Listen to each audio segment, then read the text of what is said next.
రావడానికి దారేస్తే వెనకాల 25 కాలనీలకు సంబంధించిన వేలాది కుటుంబాలు బయటకు వచ్చి హైడ్రా కమిషనర్ని రాష్ట్ర ప్రభుత్వాన్ని అభినందించడం కాకుండా సన్మానించింది అధ్యక్ష. అందుకే ఈరోజు హైదరాబాదు నగరాన్ని, ఒక అద్భుతమైన సుందరమైన నగరాన్ని కొంతమంది దురాశపరులు ఈరోజు ఆక్రమణలకు పాల్పడితే ఆక్రమణలు తొలగిస్తున్నాం అధ్యక్ష. దాని మీద కూడా ఆగ్రహం వ్యక్తం చేస్తే ఇంకా నేను ఏం చెప్పాలి అధ్యక్ష?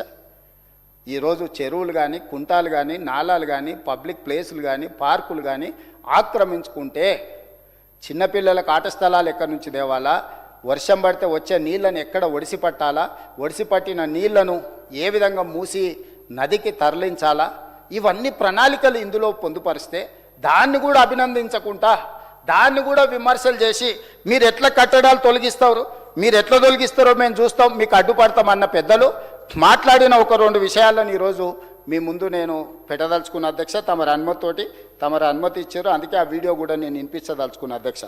గతంలో అధికారంలో ఉన్నప్పుడు మాట్లాడిన వాళ్ళు ఏం మాట్లాడినరో ఈరోజు హైదరాబాద్లో వర్షం నీళ్ళు తీసుకుపోయేటువంటి నాలాల మీద, స్టామ్ వాటర్ డ్రైన్స్ మీద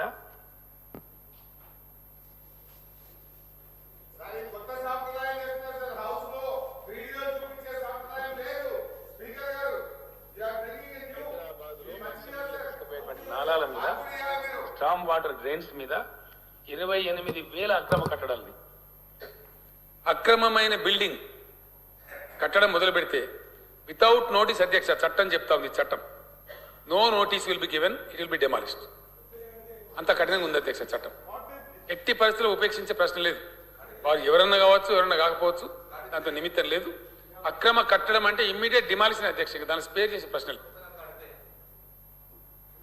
ఎవరు కూడా అధ్యక్ష. గత 65 ఏళ్లలో మూసీకి వరదలు వచ్చినప్పుడు కానీ ఇతరత్ర సమయాల్లో కానీ మాక్సిమం ఫ్లడ్ లెవెల్ ఏంది, బఫర్ ఏంది, దాని ప్రాపర్ అసలు మార్కింగ్స్ ఏంది, ఇది ఏది కూడా ఎన్నడూ కూడా మా దగ్గర ఎక్కడ కూడా డేటా లేకుండే అధ్యక్ష. ఈ గవర్నమెంట్ వచ్చిన తర్వాత మనం సవ్యంగా మూసీకి పోయిన సంవత్సరం 2020 అక్టోబర్లో వరదలు వచ్చినప్పుడు వరదల ఉధృతిని కూడా స్టడీ చేసి, టెక్నాలజీని కూడా వినియోగించి, డ్రోన్స్ని కూడా ఉపయోగించి బ్రహ్మాండంగా అటు ఎంఎఫ్ఎల్ బఫరు ఏది ఎక్కడ ఎంత ఉంది అనేది కూడా మార్క్ చేసి మొత్తంగా ఐడెంటిఫై చేశాం అధ్యక్ష. उसके साथ ही साथ हमने बलाला साहब ये भी किया कि कितने इंक्रोचमेंट है, बफर में कितने हैं, मूसी के बेड में कितने हैं, रिवर बेड में कितने हैं, इसका भी हमने एक अंदाजा लगाया.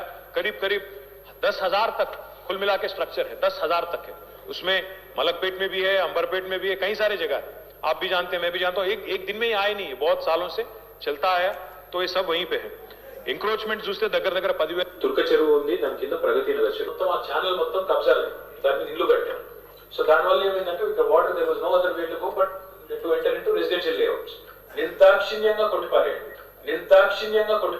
బుల్డోజర్లు పెట్టి, మన జేసీబీలు పెట్టి, ఎవరు అడ్డుమచ్చినా కూడా పోలీస్ సపోర్ట్ తీసుకొని కొట్టిపారేయండి. Don't spare anybody. నిర్దాక్షిణ్యంగా వ్యవహరిస్తాం ఇప్పటి నుంచి.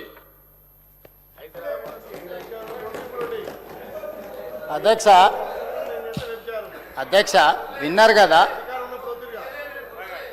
గత ముఖ్యమంత్రి గారు ఏం మాట్లాడినరో